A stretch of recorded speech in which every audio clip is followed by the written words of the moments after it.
Think today's F1 drivers are tough? What a idiot! What a idiot! That's just because you haven't seen how they used to be.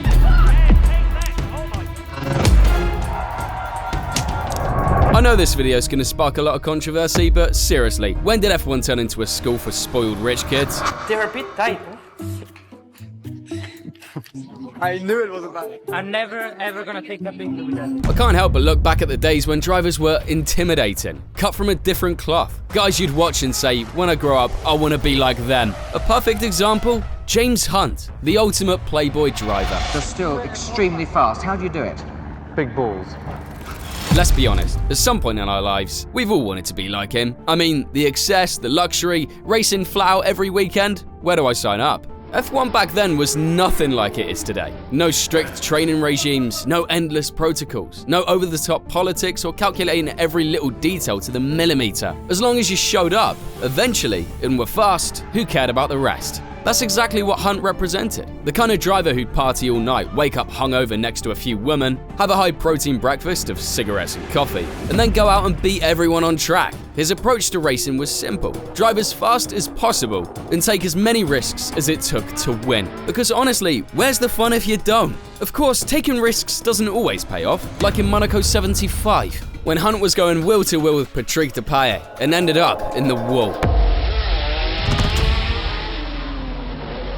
What do you think Hunt did after that? Go complain to the race director? Post some watered-down tweet like, tough day, not the result we wanted, but we'll come back stronger? Nope, James stayed right there, furious, just waiting for Depailler to come back around again on the next lap. Meanwhile, the marshals who were trying to get the car out of the way just stared at him like, what the fuck is this guy doing? Then they tried to pull him away, but he wasn't going anywhere. Poor Marshall. When Depailler came around, Hunt gave him a nice little gesture, then walked back to the pits while the crowd got fired up.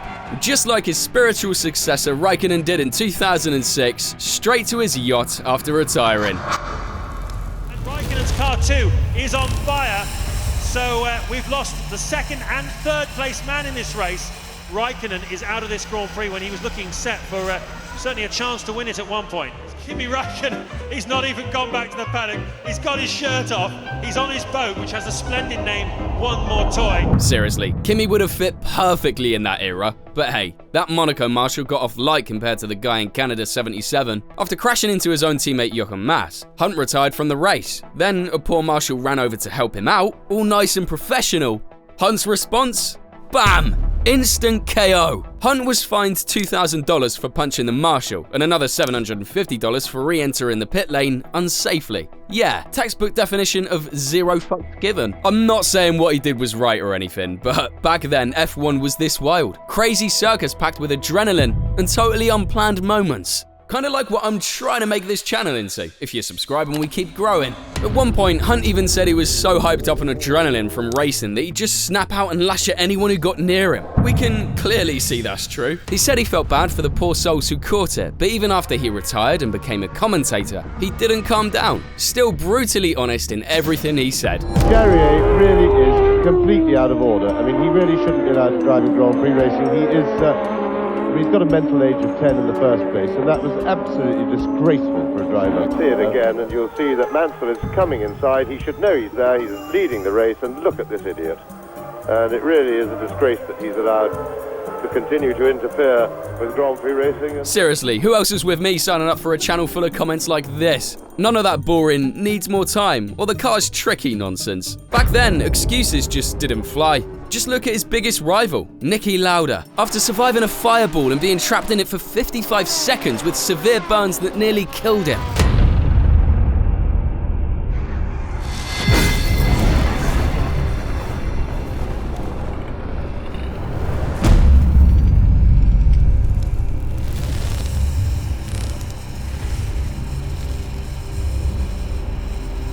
The man was so determined to win that he came back just 6 weeks later. He showed up barely recognizable, in constant pain, and still finished P4, just to prove to everyone that nothing was gonna stop him. Legendary.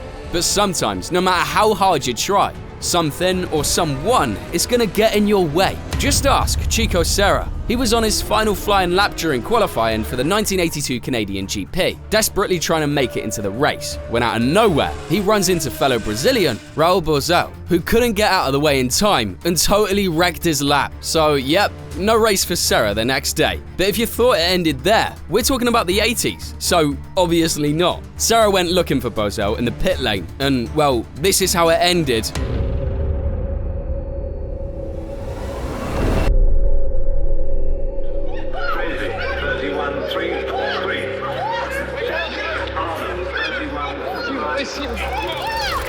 My god, one of the best UFC fights I've ever seen. Of course, after that, they each had their own version of the story. While Serra claimed that Boesel blocked him on purpose, Boesel said he simply didn't see him. Back then, talking it out wasn't exactly in the rulebook, and honestly, judging by those little love taps Serra and Boesel were throwing, neither of them would have lasted 5 seconds against the king of chaos himself, Nelson Piquet. If you know anything about Piquet, you know the guy's never exactly been a poster boy for peace and love. Even today, he still drops the kind of quotes that make you spit your drink out and go, wait, he actually said that? But back in his prime, man, if you pissed him off on track, you basically signed your own death certificate. The guy had hands, and he used them. Just ask Eliseo Salazar. He got the full Piquet experience up close and personal at the 1982 German GP. Piquet was leading the race, and just as he was about to lap Salazar, boom, they crashed, and both out of the race. But the real fireworks started after they got out of their cars. Piquet looked like he'd been possessed by Satan himself. The Colombian driver, I couldn't help it, said, take that, oh my goodness. Well, Nelson Piquet, understandably livid with rage. Holy shit, not even Mike Tyson had combos like that. After all, I'm pretty sure Salazar had no idea if he was in Hockenheim, Interlagos, or back in high school. The wildest part, years later, Salazar admitted that Piquet wasn't just one of the drivers he admired the most, but he even helped him get into F1 at the start of his career. Yup, the same guy who tried to karate chop his soul out. Fast forward a couple of decades and the two of them met again, but no punches this time. They even recreated the fight as a joke, full-on shadowboxing throwback. Legends. But I've got no doubt, the most epic moment Piquet ever gave us was in Hungary, back in '86, when he was battling Senna for the win. He was all over him, lap after lap, trying to get past and failing, but refusing to give up. And then, after several laps of frustration, Piquet just straight up invented this move to get by him. Senna, you see, moving to the right, making it hard, and Nelson's got round the outside of it. Oh! Big side from Nelson and nearly contact. This has to be the sickest overtake ever, sliding through the middle of the corner like it's no big deal in an F1 car. And speaking of doing the impossible behind the wheel, let's talk about the Nürburgring, probably the deadliest and most challenging circuit in the world. It may not have claimed louder in '76, but over the decades, plenty of drivers lost their lives there, and honestly, it's no surprise. It was pure madness. Now imagine that with rain and fog. I don't even want to talk about it. A lot of you, just like today's FIA, might not know this, but back in the day, racing in the rain was a thing. If it was race day, you raced. Full stop. No matter the conditions, which is just insane, but that's exactly what happened in 1968. The worst track, the worst conditions, pouring rain, thick fog, zero grip, zero visibility. A lot of drivers didn't even want to start, and honestly, I get it, but they had to. Just like Jackie Stewart, scared out of his mind, but he still got in the car and raced. The Scotsman started P6, and barely able to see anything through the spray. He reached third by the first corner.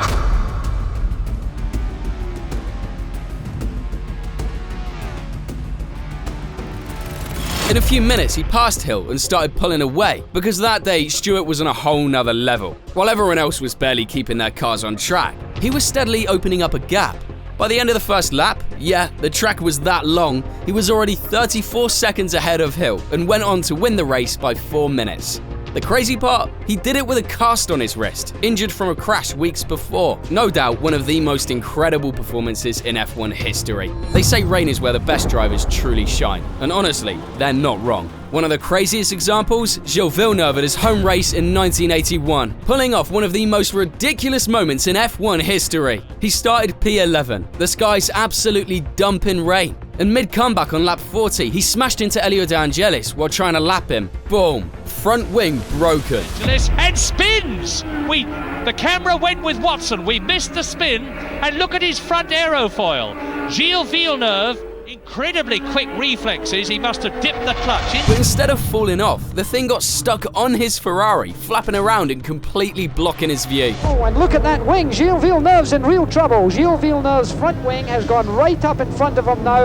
I am sure it has to be black flag. So what did Gilles do? Oh, you know, just stuck his head out the cockpit like a dog in traffic and kept racing. He used the brake marks on the track to guess where the corners were, basically driving blind in a hurricane with a half-broken car.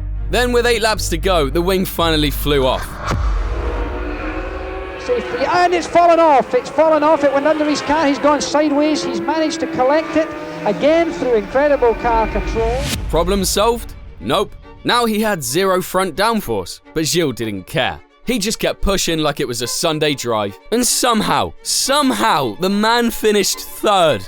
Yep, 3rd on a soaked track. Half a car and pure chaos. No logic, no sense. Just Villeneuve being a total maniac. But the madness didn't stop with Gilles. It got passed down in the genes to his son Jacques, who followed in his dad's F1 footsteps and even became world champ in 1997. But today, I'm not talking about that. Nope, I'm talking about something, let's just say, a bit more unique. Let's jump to Spa, home of Eau Rouge and Radio. Easily one of the most iconic and terrifying sections in all of motorsport. These days, F1 cars can blast through it flat out like nothing. But back then, it all came down to how good your car was and how insane you were. Now, early in his career, Jacques kept bragging that he could take that section flat out no problem. And well, in qualifying for the 1998 GP, he tried. Spoiler alert, it did not go well.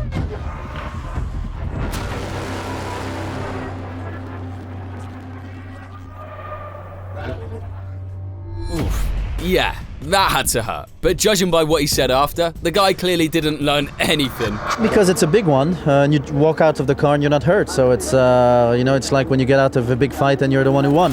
The following year, they made some changes to the circuit, especially to that section, removing the barriers at the entry of Eau Rouge to make it a bit safer. And instead of scaring Villeneuve off, it basically made him even more excited to go flat out again. The corner is easier now that they've removed the wall from the inside. It's visually not as impressive as it used to be. It's going to be flat out. Even his race engineer, Jacques Clerc, told him over the radio, if you want to get the most out of the car, you've got to take it flat. So, did he pull it off in epic fashion? Well, he definitely impressed people, but not exactly for the reason he hoped.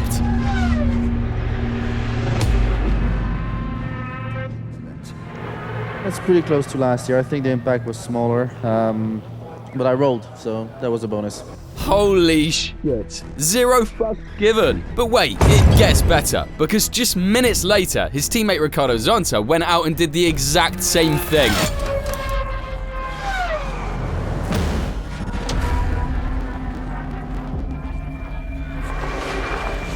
So yeah, here's your step-by-step tutorial on how to help your team lose $6 million in under an hour, courtesy of Villeneuve and Zonta. For years, people joked that they had a bet to see who'd go flat out first. But honestly, bet or not, both of them were just full-send merchants. Clearly hadn't learned anything from the year before. Another man who was always full throttle, both on and off track, was Nigel Mansell. If something pissed him off, you'd know it. No filters, just pure aggression and pure spectacle, every single time.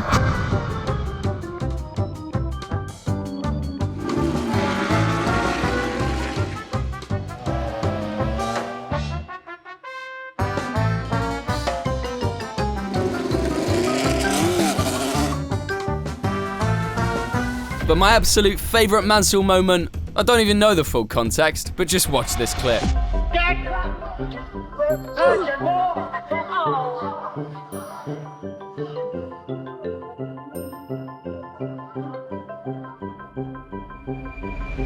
No idea if that fan tried to snatch his hat or what, but if it were up to Mansell, that guy would have been dealt with. I mean, any guesses what could have happened? One driver Mansell definitely had some beef with was none other than Ayrton Senna. Let's rewind to Spa in '87, where the two were fighting over the win, and Senna took the whole "if you try to overtake me, we're both going off" thing very literally. As you saw in the previous start, had to really squeeze, and Mansell having a go, but he's on the outside line. Oh, and Senna's in trouble, and he's taken them both off.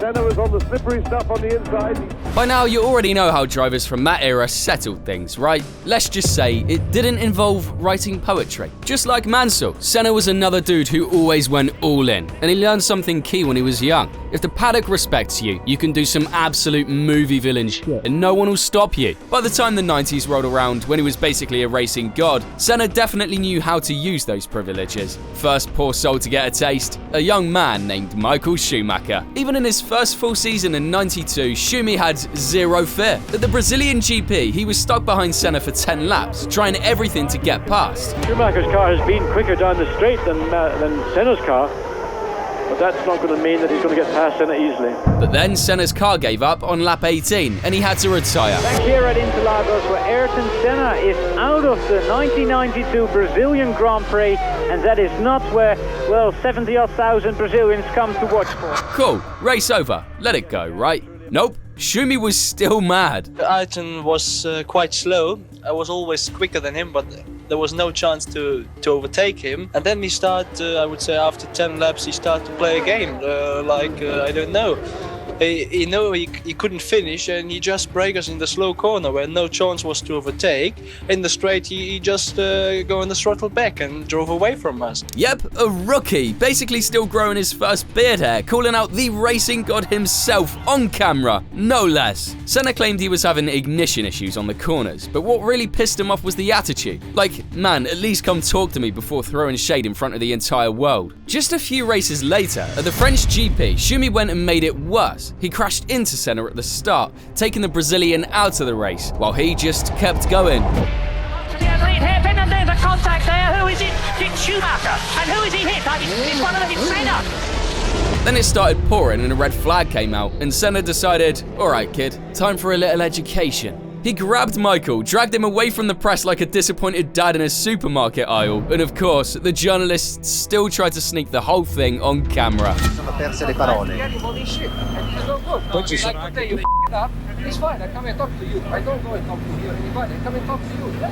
Man, what a lecture that must have been. But even that didn't stop Schumacher. Just a few weeks later, during a test session in Germany, guess what? Yep, the two crossed paths on track again. This time, Senna was convinced Schumi had blocked him on purpose.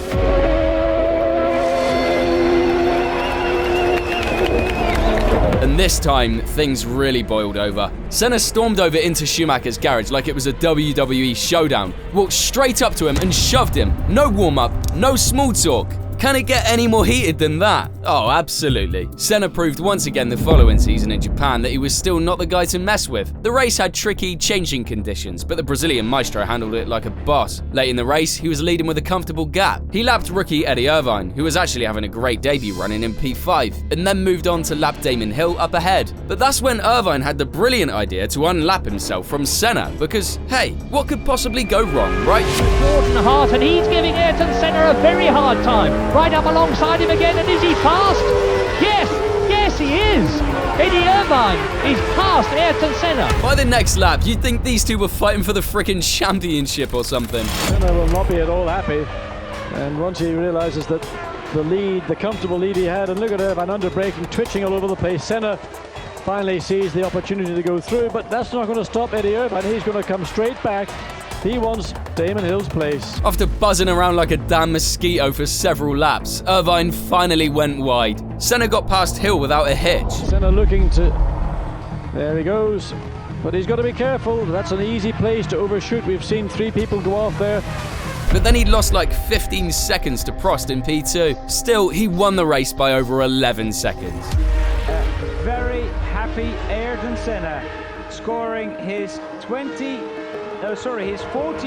Grand Prix victory. Which should have been enough to let it go. But nope, Senna was still fuming about it in the press conference. I had lots of scary moments in the race with back markers, just very unprofessional. I mean, if you're leading the race, the guy makes life so difficult for you to overtake, so very unprofessional. And I think a measure should be taken against the drivers who did that. And surprise, surprise, it didn't end there. After the post-race press conference, Senna headed to Eccleston's motorhome to hang out with Ferrari driver Gerhard Berger, who, as usual, was there for a good time and a drink. Berger, never one to miss a chance to mess with someone, handed Ayrton a glass of schnapps while they were watching the race replay. Then, channeling every chaotic friend we all have, he looks at Senna and goes, "Who was it that blocked you? Eddie did a good job today, huh?" That's when Senna, looking like he was straight up possessed, stormed up the stairs to find Irvine, who'd just finished an interview after grabbing P6, and things got real fast. I touched you once? Yeah, you were that much from touching, and I happened to be the fucking leader. You know? I happened to be the fucking leader. Can I tell you something? You should let the leader go by. I am not come and not come to the thing. Because he hit you in front of me 3 times because I saw, and I couldn't neglect you and him as a result. And that's not the way to do that. Oh, I'm racing. I'm racing. So you just come to the racing. You're not racing. You're driving like a That's what you're doing. Okay, you're not racing. You're like a idiot. You were the wrong place. Full-on rage bait by Berger. Neither of them was backing down. Suddenly, Senna jumped at Irvine, who was sitting down, and punched him straight in the face, sending him flat to the ground.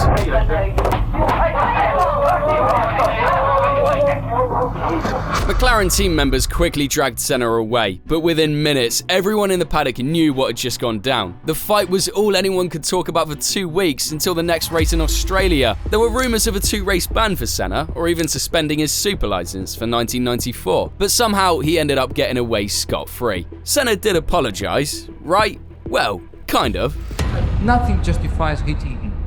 Nothing justifies, and I'm not justifying myself. I'm telling you guys that what took place was absurd in many different ways, and nobody did anything, but nobody even talked about it. Back then, if you messed around on track, you had to face the consequences. No sugarcoating it with nice words or PR talk. And if you think young drivers didn't learn from that, think again. One prime example, Schumi. Once he was one of the big dogs on the grid, he didn't hesitate to use a few tricks Senna basically passed down to him early in his career. Let's go to Spa 1998. Schumi was cruising in the lead on lap 25. Easy work, when, like in a million other F1 moments, a backmarker decided to spice things up. This time, David Coulthard. Oh God! Michael Schumacher hits David Coulthard and is out of the Belgian Grand Prix. Schumacher ended up in the pits with only 3 tyres left. Looked sick, sure, but losing a win like that, not a chance he was going to stay quiet. Furious, he straight up marched into the McLaren garage like a man on a mission, ready to throw hands with Coulthard. Look at him, he's saying, I'm going to the stewards. James, can you enlighten? He's going to Coulthard. He's going to have it out with David Coulthard.